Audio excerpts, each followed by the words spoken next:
ओम शांति।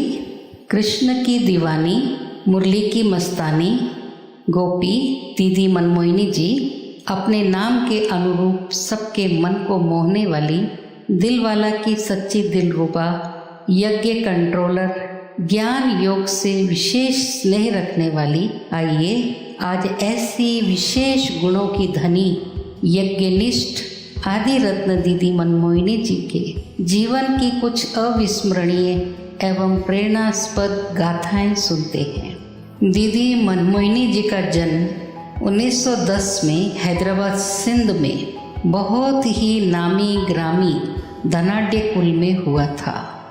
आपके दादा आशाराम जी शहर के नामी ग्रामी मुखिया थे। हैदराबाद में उनकी बहुत बड़ी जेटी चेनराय फर्म थी और अनेक देशों से इंपोर्ट एक्सपोर्ट का व्यापार होता था। हैदराबाद के बाजार में उनकी बहुत बड़ी कोठी थी और परिवार भी बहुत बड़ा था। आपके दादा आशाराम जी के 3 पुत्र थे और आप उनके बड़े पुत्र की बड़ी बेटी थी। आपकी माता जी का नाम रुक्मणी था। यज्ञ में उनको क्वीन मदर यानी राजमाता के नाम से जानते थे। शीलेंद्रा दादी आपकी छोटी बहन थी और आपके 2 छोटे भाई भी थे। आपका लौकिक नाम गोपी था। बाल्यावस्था से ही आपकी सत्संग में रुचि तथा गीता से विशेष प्रेम था। आप श्रीमद् भगवत में गोपियों के साथ कृष्ण की लीला को पढ़ प्रेम में भाव विभोर हो सुध बुध खो बैठती थी। आपका विवाह 10 वर्ष की अल्पायु में बहुत धनवान परिवार दादी प्रकाशमणि के चचेरे भाई हाथी रमाणी के यहाँ हुआ था। आपके पति भी बहुत बड़े व्यापारी थे जिनका व्यापार के सिलसिले में विदेश जाना होता रहता था। दादा आनंद किशोर और दादा चंद्रास जी भी आपके समीप के रिश्तेदार थे। आप सिलाई में बहुत कुशल थी। धनवान परिवार से होने के कारण कभी सिलाई करने की ज़रूरत नहीं होती थी, लेकिन आपको सदा ये रहता था कि अपने हाथ से पैसा कमाकर दान करने से ज़्यादा पुण्य मिलता है। आपकी लौकिक माँ युवा अवस्था में विधवा होने के कारण बहुत अशांत एवं दुखी रहती थी। एक दिन वो बाबा के पास गई जहाँ उनको सच्ची गीता सुन आनंद की प्राप्ति हुई। अगले दिन उन्होंने आपको सत्संग में ले आने के लिए कार भेजी। उन दिनों किसी के पास कार होना बड़ी बात समझी जाती थी।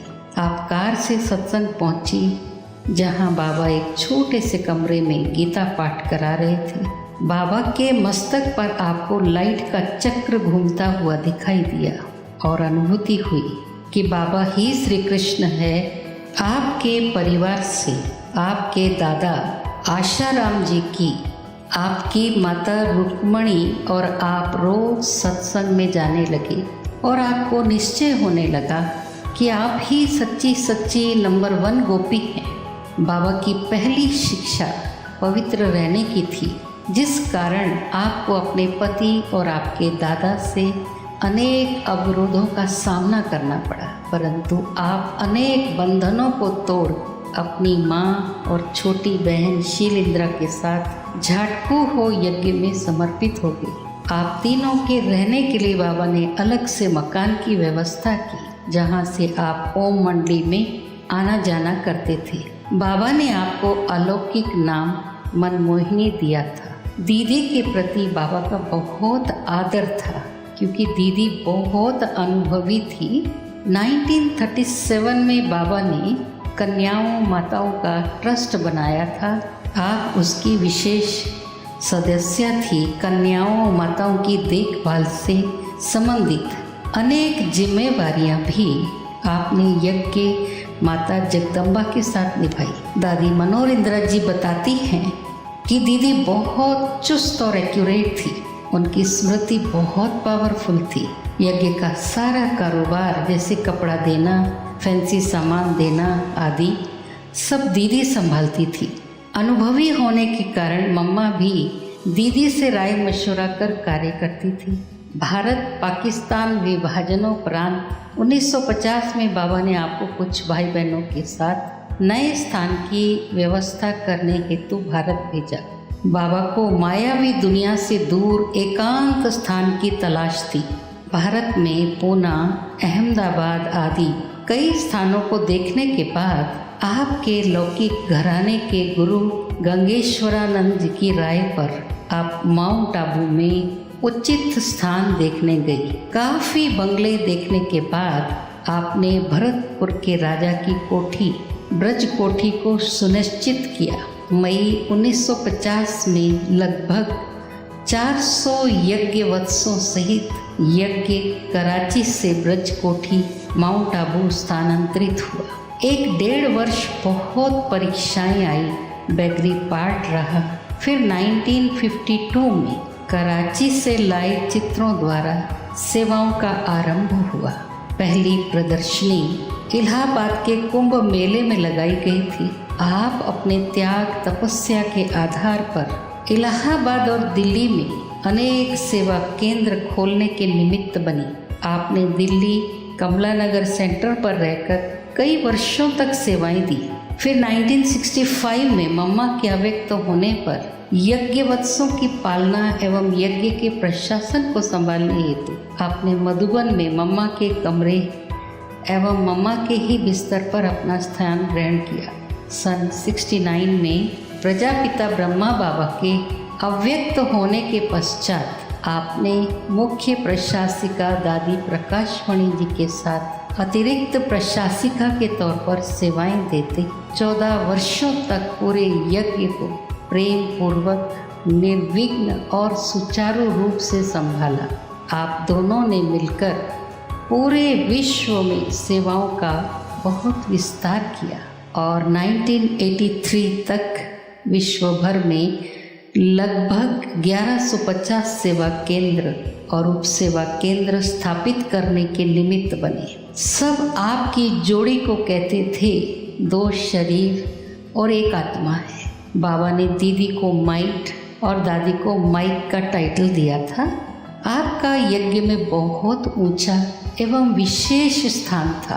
आपके व्यक्तित्व में चुंबकीय आकर्षण था।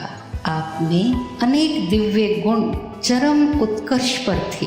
आप 72 वर्ष की आयु में भी आश्चर्यचकित कर देने वाली स्फूर्ति और चेतना से काम करते थे। मधुबन में देश विदेश के हजारों लोगों का आना जाना होता था, परंतु आपने दादी के साथ इतना एक्यूरेट व्यवस्था बनाई हुई थी कि हर आने वाला आपकी व्यवस्था देख प्रभावित हुए बिना नहीं रहता था। सब अवश्य कहते थे कि इतनी शांति, परस्पर प्रेम और सेवा भाव से सुचारू रूप कार्य करने की कला आपसे सीखने योग्य है। वृद्धावस्था में भी ईश्वरीय सेवा अर्थ आपने न केवल पूरे भारत का आसाम से आबू, कश्मीर से कन्याकुमारी और कोलकाता से कच्छ तक भ्रमण किया, अपितु विदेश में भी आपका इस श्रेष्ठ कर्तव्य हेतु जाना हुआ। इस पर जयंती बहन लंदन से बताती हैं कि 1981 में जब आप विदेश यात्रा पर न्यूयॉर्क आए तो आपके आने से यूएन की सेवाएं आरंभ हुई, जहां बाद में दादी जानकी ने अपना भाषण भी किया था। आप लंदन भी गए थे, जहां अनेक आत्माओं को आपकी रूहानी दृष्टि द्वारा बाबा की भासना प्राप्त हुई और अनेकों ने सहजी ब्राह्मण जीवन को अपनाया। आपकी बुद्धि इतनी स्पष्ट एवं स्वच्छ थी कि सामने आई आत्मा को आप फौरन परख लेती थी और आपके बात करने के अंदाज से बड़े बड़े वीआईपीज भी बाबा के बन जाते थे। आपने अनेकों का तन मन धन सफल कराया। आपकी परख व निर्णय शक्ति ने अनेक आत्माओं को यज्ञ में समर्पित कराया। आपको यज्ञ की गरिमा एवं प्रतिष्ठा का सदा ख्याल रहता था। आपका बाबा और बाबा की ज्ञान मुरली से अत्यंत प्यार था। आपने सदा अपने को स्टूडेंट समझा। आप मुरली क्लास में सदा रेगुलर और पंक्चुअल रहती थी। मुरली क्लास में सदा नोटबुक और पेन लेकर सबसे आगे बैठती थी और पूरी एकाग्रता से मुरली सुनती और उसके प्रश्न भी बनाती थी। मुरली पर विशेष चिंतन, रूह रिहान करने की आपकी विशेषता थी। मुरली समाप्त होते ही तुरंत पूरे क्लास के साथ आप प्रश्नोत्तर की बैडमिंटन खेलती थी। आप प्रश्न करती और सही उत्तर बताते उसे डबल टोली मिलती थी। ऐसे बहुत रमणीकता से आप 15-20 मिनट मुरली का रिवीजन कराती थी। आप बाप दादा की शिक्षाओं की साकार धारणा मूर्त थी। आपकी कथनी और करनी समान थी। आपकी विशेष कला थी कि आप स्वयं ईश्वरीय मर्यादाओं एवं कायदों पर एक्यूरेट रहे, दूसरों को भी कायदे से चलने की प्रेरणा देती थी। आप सदा कर्म योगी और निमित्त रह कर्म करती थी और दूसरों को भी यही सिखाती थी। आपके हर चरित्र से बाप दादा का चित्र दिखाई पड़ता था। आप कभी अपनी मत से बात नहीं करती थी। सदा एक पल रुक करके सोच कर कि बाबा इस समय होते तो क्या करते, फिर उसी अनुसार कर्म करती थी। आप अपने कर्म से ही वातावरण को आध्यात्मिक बना देती थी। दादी चंद्रमणि बताती हैं, एक बार उनको बुखार था और दीदी के पूछने पर जब उन्होंने कहा मुझे थोड़ा बुखार है, तो दीदी ने कहा बुखार शरीर को है, हमको कुछ नहीं होता, हमको तो घर चलना है। इस तरह दीदी साधारण बात में भी ज्ञान युक्त हो रहने को कहती थी। आपकी योग दृष्टि बहुत बलशाली और शिक्षा प्रभावशाली थी। आप मातृवत प्रेम से सबको सींचती थी। आप यज्ञ वत्सों के खाने पीने, पहनने, रहने की सुविधा, स्वास्थ्य आदि का ध्यान रखती थी और साथ ही यदि कोई ईश्वरीय मर्यादाओं व नियमों में अलबेला होता था या उनका उल्लंघन करता तो बुलाकर इशारा और समझानी भी देती थी। आप सबके साथ मिलनसार हो रहती थी और सबको अपना फ्रेंड बना लेती थी। आप एक नामी थी, एक के सिवाय और कोई नहीं। सच्ची सजनी बन कैसे रहना है, ये प्रैक्टिकल में आपके जीवन से दिखता था। दादी जानकी और आपकी अच्छी दोस्ती थी। बाबा के अव्यक्त होने के बाद दीदी ने ही आपको पूना से मधुबन बुला लिया था। दादी जानकी जी बताती हैं कि दीदी ने प्यार से पुरुषार्थ करना, सेवा में सदा उमंग उत्साह में रहना, भगवान से सर्व संबंधों से शक्ति प्राप्त करना सिखाया था। योग में आपकी बहुत अव्यक्त स्थिति होती थी। बाबा के प्यार में कभी सेमी ट्रांस में जाकर लवलीन हो आप डांस भी करती थी। आपका सबसे बहुत स्नेह था। आप कभी ये गीत भी गाती थी, जिसकी रचना इतनी सुंदर वो कितना सुंदर होगा।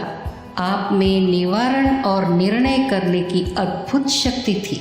भ्राता जगदीश जी बतलाते हैं कि आप स्नेह से सबको अपना बना लेती थी और माँ समान प्यार देकर उसकी आवश्यकता की पूर्ति कर उससे उसकी बुराई सहज छुड़वा लेती थी। आपको यह गीत बहुत अच्छा लगता था, हम हैं आत्मा तुम हो आत्मा, आपस में भाई भाई, बाबा कहते पढ़ो पढ़ाई, नहीं किसी से लड़ो लड़ाई। बड़े धनवान घराने से होते भी यज्ञ में आपका खान पान, रहन सहन, वेशभूषा अत्यंत सादा और साधारण था। आप सादगी और तपस्या की मूर्त के साथ साथ बाल स्वभाव की तरह विनोद प्रिय और हास्य प्रिय भी थी। आप जितनी गंभीर और अंतर्मुखी थी उतनी ही हर्षित मुख और रमणीक भी थी। आपके मुख से सदा ज्ञान की ही बातें निकलती थी। आप कोई व्यर्थ बातें नहीं करती थी, कभी किसी का प्रदर्शन और परचिंतन भी नहीं करती थी। बड़ी आयु होने के बाद भी आप सबके साथ साथ अलौकिक चिट चैट एवं खेल पाल भी करती थी, जैसे म्यूजिकल चेयर, क्रिकेट, बैडमिंटन आदि। आप गुणग्राहक थी और सबका उत्साह वर्धन करती थी। आपकी पालना ऐसी थी कि कोई भी अपना लौकिक घर भूल जाए। यदि कोई अपनी सेवा समय प्रमाण सच्चाई से करता तो आप उसे बहुत सम्मान देती, खातिरी करती और विशेष सौगात देती थी। उसकी प्रशंसा कर उसका उत्साह बढ़ाती थी।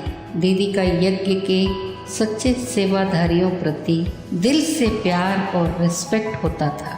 फरवरी 1983 में अंतर्राष्ट्रीय शांति सम्मेलन ओम शांति भवन में हुआ था जिसका निर्माण बहुत अल्पकाल में सभी यज्ञवत्सों ने मिलकर किया था।